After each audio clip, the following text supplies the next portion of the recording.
Yelan is one of the strongest characters Genshin Impact has ever released. Initially, she was heavily compared to Xingqiu, and some to this day still debate who is better. But people quickly realized just how good of synergy the two best characters in the game actually had, and somehow, since then, she has only gotten better. Welcome to Jello Impact, where we build and test every single character to help you decide who you want to wish for and build. And no, I wasn't just wearing gigantic binoculars, I was just out in the sun a lot. Yelan is an off-field DPS, Hydro Applicator, and Minor Buffer. She is unbelievably flexible, does a ton of off-field single target damage, and has very good off-field application for the best element in the game. She has a ton of pros and just a couple cons. Let's talk about them now.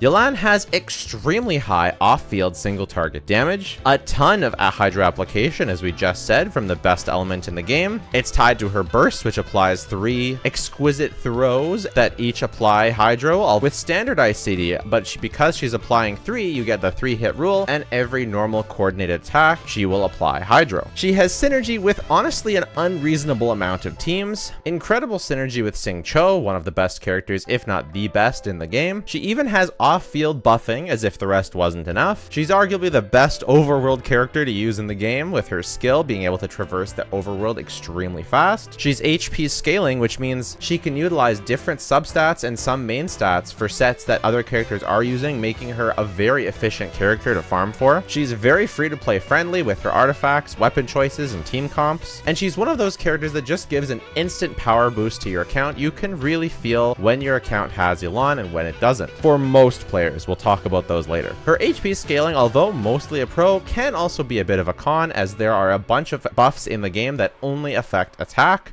and very few dedicated HP buffers so far. Her burst is normal attack locked, so you can't run her with any charge attack only DPSs like Ganyu, but most characters who do use charge attacks also use at least some normal attacks, or they can get away with normal attacks. Or, to be honest, most characters have to use a normal attack to be able to use their charge attack, such as Hu Tao. She can't do a charge attack without also doing a normal attack, so the majority of the time this restriction doesn't even come into play.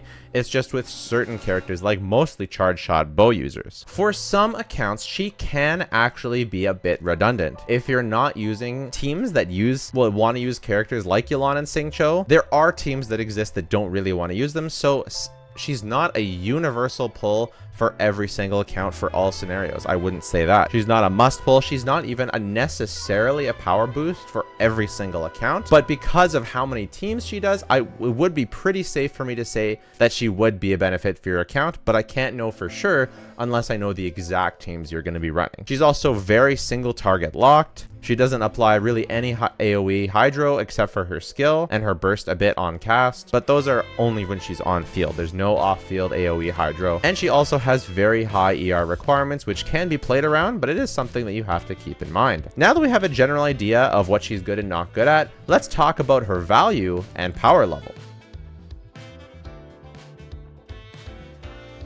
So I did already touch on this. She is extremely high value for most accounts because so many accounts use her, and I'll show you more of that when I talk about her teams. But there are some teams that it's not going to be valuable for. If you're running an Ayaka Freeze, Arataki Ito, or Ganyu, those are just some of characters that don't use Yelan. But in general, she does have very high value for most accounts.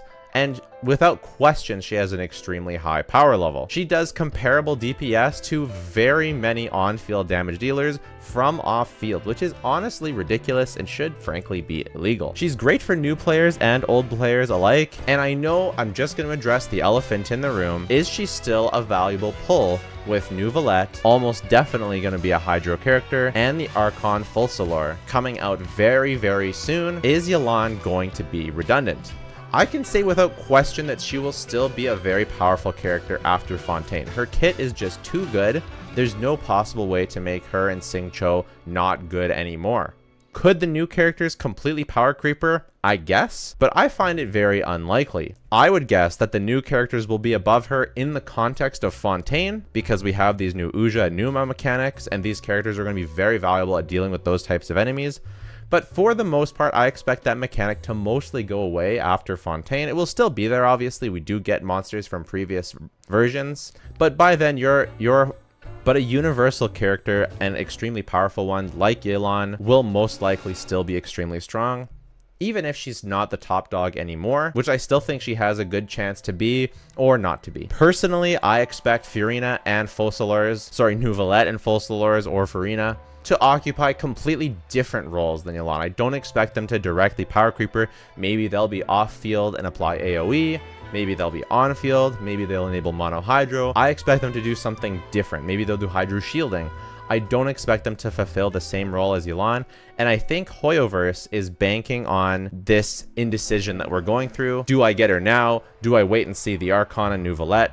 In my opinion, if you want to build Yelan, which by the end of this video, you should know if she will be good for you and for your account, especially after we look at the teams, she will still be good for your account afterwards. And if Focalors and Nouvellette come around and you wish you had gotten them, you can always get them on their rerun, whereas we don't know when Yelan's rerun will be. New characters get reruns faster than older characters, so if you want her, I would get her. If you're on the fence, then you could wait. Her teams are honestly really funny. Normally, the way I do teams is I just think through all the different archetypes that the character has, and there's 4 to 5 teams, maybe a few more. But Yelan, to make sure I didn't miss any, I went through every single character down the list and realized that she almost has synergy with every single one of them. So strap in, boys. This is going to be a doozy. The first team is Hyperbloom. It's arguable whether the ceiling for this team is Yelan Alhaitham or Yelan Xingqiu, but it doesn't really matter. Both of them are ridiculously strong, and she has incredible synergy with both of them. With Alhaitham, she can provide enough hydro to create a lot of quick blooms, but not too much hydro that she steals all of Alhaitham's aggravates. So the Yelan Alhaitham will be a little bit better than the Xingqiu Alhaitham variant, assuming your Alhaitham is invested, and the more invested he is, the better Yelan will perform because she's buffing him and allowing him to do more spreads. The Xingqiu Yelan combination is ridiculous. They have a very good synergy, starting with the fact that they create energy for each other. Both characters are very energy hungry, but also create a fair amount of particles, and that really helps batter each other, meaning that one or both of them can run more offensive weapons, making them an extremely potent pairing.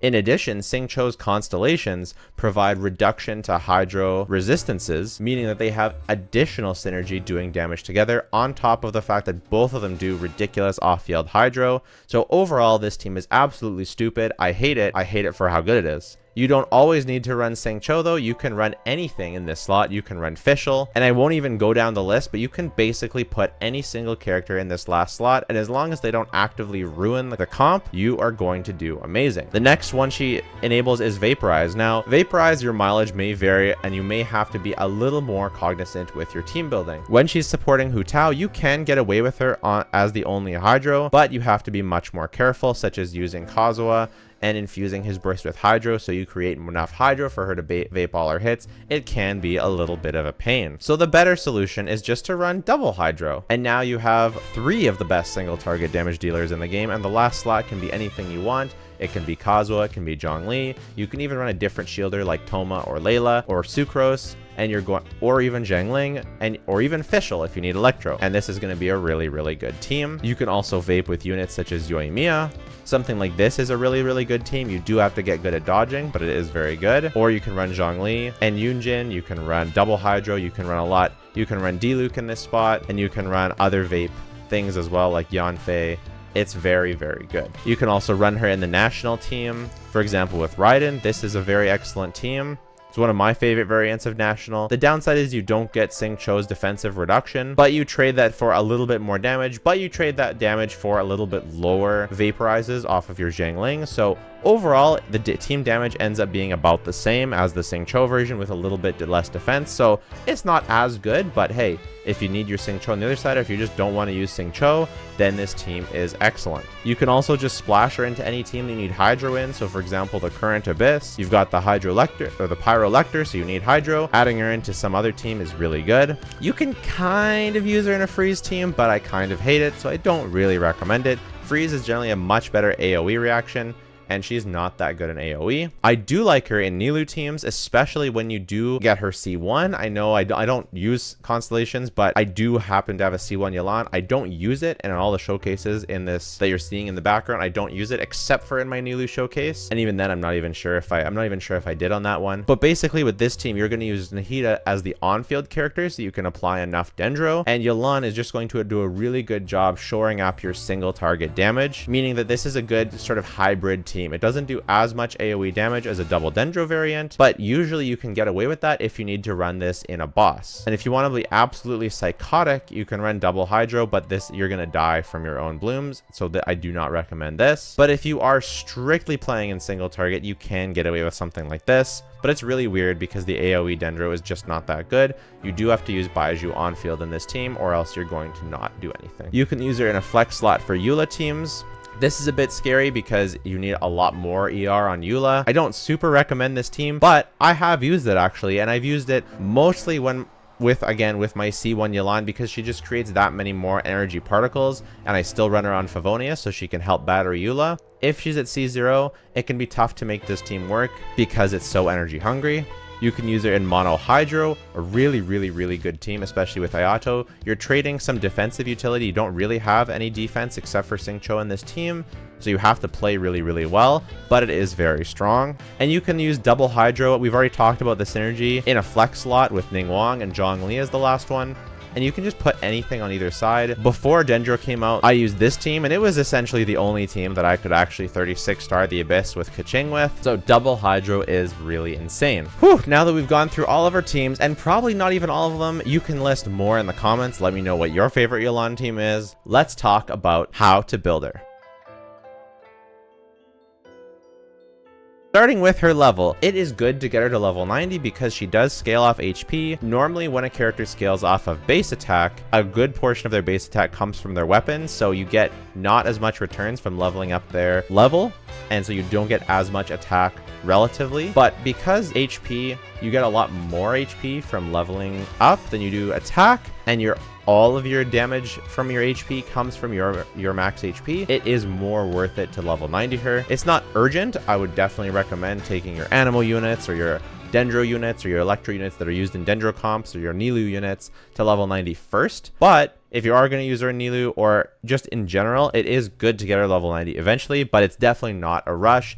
Don't waste your resources getting to 90 before you've finished all the characters that you're trying to get to build. For her talents, her main one is her burst. You want to get this as high as you can. It has extremely good scaling. You should also level up her skill. It does a lot of damage, especially in teams that do apply some pyro, and you can vape her skill. You are going to get some forward vapes, and it does a ton of damage. When you're in the overworld, you can one-shot overworld mobs with her skill alone. It's awesome. You can actually level up her normal attack because she can perform her aimed shot in precise damage in precise mode.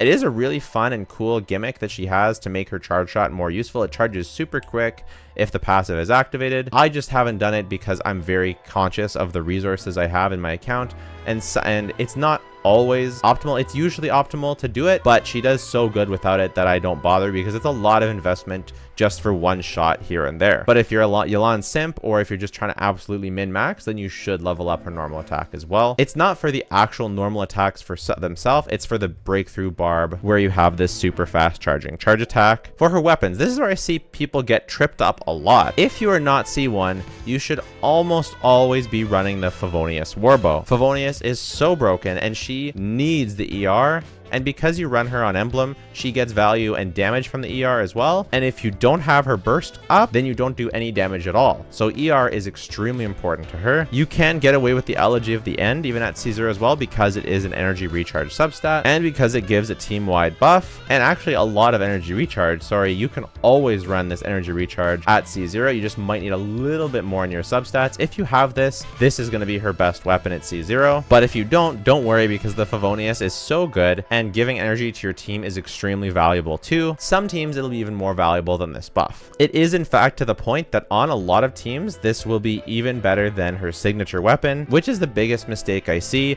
is people running non-recharge substats on a C0 Yelan. If you don't run an energy recharge like Favonius, then you're going to have to get so much ER in your substats that you're going to be losing a lot of damage from your artifact. So I highly do not recommend wishing for her signature bow unless you're wishing for her Constellation 1. Once you have her Constellation 1, then it does change. The Aqua Simulacra, her signature bow, is going to be the best. This website is kachingmains.com, by the way. It shows her weapons ranking here. On paper, Aqua Simulacra, then Elegy for the End, then Favonius Warbow. Once you have her C1, you can look at other options such as Moon's Moon, the Stringless, Slingshot, Fading Twilight, Sack Bow, Recurve Bow. These are all good options. If you're running double Hydro, you can get away also with her signature weapon. So that is another thing to keep in mind. I personally like keeping her on Fav even when I'm in double Hydro, just because her ER requirements really are very high, and I don't like switching artifacts all around. I just like the comfort that having extra ER gives me. But if you absolutely want to min-max and you're running double Hydro, then running a 5-star bow or even the Moon's Moon or Stringless can be good. I will give bonus points to the Stringless for if you are using her in Nilou teams, this Elemental Mastery can be nice, but it's a very niche scenario. For her artifacts, Emblem of Severed Fates is the only artifacts that you should go for, and so many characters use it, but they don't usually use HP. So when you end up with a piece like this, normally that's gonna suck, but this is a great crit value and with some HP substats, so this is an amazing piece for her. Obviously, you're going to want to go Hydro damage bonus. HP is not worth it on her. If you have high Constellation Yelan, you can get away with an HP circlet, especially if you have Aqua Simulacra, but otherwise you really do want to go for a crit rate or crit damage, and the usual looking for crit HP. But you can see, like when I see this piece here, 13.4 HP, energy recharge, HP, this is basically a perfect artifact that no one would use if I didn't have Yelan. So you can see when you're farming for your Raiden, when you're farming for your Zhangling or whoever, you're going to get pieces like this or like this, and this HP substat would be dead. But because she uses Emblem, because she uses HP, you're much more efficiently farming with her. You can also get away with, as a stopgap, or if you really don't want to farm Emblem, with 2-piece Hydro damage bonus, or 2-piece HP, or 2-piece Noblesse. But because Emblem is really that good, and it's coming to the strong box too, there's really no excuse anymore. For Constellations, her C1 is really good, although its biggest function is just to reduce her energy requirements, and for overworld exploration. Her Constellation 2 is really insane. You get an additional water arrow that deals another 14% of Yelan's max HP, so you do more damage, but you also get even more Hydro application. This puts her Hydro application just behind C6 Xingqiu. It's on par except for his orbitals basically, but it is enough Hydro application that now you can run her as the solo Hydro for Hu Tao, and it's just a ton of damage. By the time you get to this constellation, it's actually a 40 to 50% damage increase from her Z0, which is a similar power increase to Raiden C2, which is absolutely nuts. Constellation 3 is nice, upgrades her burst, not essential, but definitely an increase. Constellation 4 is actually not bad. It buffs HP for yourself and your team, so if you've got other HP scalers such as Hu Tao, or maybe future HP scalers, it's actually quite good. C5 is okay for vaping some of her hits, but not really a massive increase in total damage. It's mostly for maybe some nuke showcases, but really not probably her worst constellation overall. And then her C6 is absolutely nuts, another 25% increase. By the time you get to C6, you're doing upwards of 150% damage, over double, 2.5 times of what she was doing at C0, and she was already one of the best damage dealers in the game from off field, so it's really nuts how good Yelan is, especially with vertical investment. Now, that being said, do I recommend going for Constellations? I kind of really like C1 just for overworld exploration, but for power, I wouldn't actually go for any Constellations. I think she's a perfect character to keep at C0 with the Favonius weapon, and I would not splurge. I would stay at C0. Maybe you can get some Constellations down the road, but save. Get C0, but save and wait and see what Fiorina does, what Nouvelette does. Let's wait and see. Maybe I'm wrong and they do power creeper, in which case, you know, you'll be glad you saved the win for them, but I don't think you'd regret getting a C0. Talked a lot about ER, but how much do you actually need? I like having around 180. This is where I like to be. I wouldn't really like to have any less. I could even do for more, but I think that this isn't a good amount for her having Favonius. But her energy recharge is gonna vary depending on the team that you're running. How many Favonius weapons? Do you have another Hydro? So it's a really tough thing to actually calculate. I would aim for 180, but if you have more or less, test that out on your team, do some mock rotations, and figure out if that's enough for you, or if you need some more, or if you can do with less. You also kind of have to take what you can get with artifacts and weapons, so do your best and see how it goes. Versus Xingqiu, I'm actually not going to go into depth because I have a full video of versus Xingqiu coming out very soon, so stay tuned for that. But moral of the story, they do similar off-field damage at when Xingqiu's at C6. Xingqiu provides some defensive utility with a 40% damage reduction to incoming damage, which is a lot, by the way. That is with a max talent, so it's going to be a bit less if you're not maxed. And he also provides a little bit of resistance to interruption, which sometimes you can feel, sometimes you can't, depending on who you're playing him with. Whereas Yelan provides that off-field damage bonus. So overall, she has the higher DPS ceiling slightly at C0. But that's before you counter in the extra Hydra application. So it ends up being about a wash at C0. But if you ever get some vertical investment into Yelan, like your C1 or C2, then Yelan is going to pull ahead. For future prospects, I'm one of two minds, right? We have two Hydro characters coming out, and they could either replace her or not work with her, or she could get even better. If we have a bunch of HP buffers or things that scale with HP, then she could even get better. Her damage bonus buff is universal. She provides damage bonus, so it can work with anyone. Anyone who ever does normal attacks can proc her off-field burst. I'm sure Hoyoverse can do something really weird and super tricky to prevent future synergies with her, but she has so many synergies already that she will never be useless. She will never fall off. She may not fit with newfangled team comps depending on how they want to switch up the meta in the future. Maybe somehow more characters like Dia come out where it seems like they're doing normal attack, but they're punching the air, but they're not actually proccing normal attacks. It's burst damage. So that could happen. They could definitely release a ton of characters like that, and Yelan will not have as much synergy with future characters, but she's already so strong now, and a bunch of characters might have good synergy with her in the future. So, you know, it really could go either way. For overworld and aesthetic, she really is one of the best overworld characters in the game. So let's just take a gander. If we have her skill, look at how fast and how far she can run. And if you have C1, then you can do it again, which is ridiculous. And also, if you're playing through the game and then there's those arrows mini games where you have to shoot the arrows that are really far away, her breakthrough barb is so good because you can completely miss, but actually still hit it because it has such a massive AoE. So she is the ultimate AoE character. I would never, ever, ever, ever not use her on my team. I base my AoE team, or my overworld team, based on do they synergize with Yelan. If they don't, I don't use that character because she is an absolute must-have for the overworld for me. I do know we have Lynette coming in 4.1, but I don't think that she'll replace Yelan because she doesn't run as far with her skill and she doesn't restore stamina. So overall, this is just a ridiculously good overworld team for traversing the world, and it just makes it so much more fun and less of a drag. And finally, her aesthetic, I mean, she's super hot, right? Like, I don't know what you want me to say. Why do we even have this in here? Every time I talk about aesthetic, I just talk about how good the characters look and how hot they are. If you've been enjoying the videos, please consider subscribing. We are full-time on the channels now, and we are going to be doing 4 to 5 to 6 to 7 videos a day. Not a day, a week. We're going to be getting all the new characters. You can check out our Discord if you have questions, if you want to join a great community. I can't always get to all the questions in the comments, but joining the Discord, someone great can help you in there. You can check out my Patreon if you want to support me and my family. And if you don't want to do any of those things, that is totally fine. Just watching the video has been more than enough. Thanks so much. Bye for now.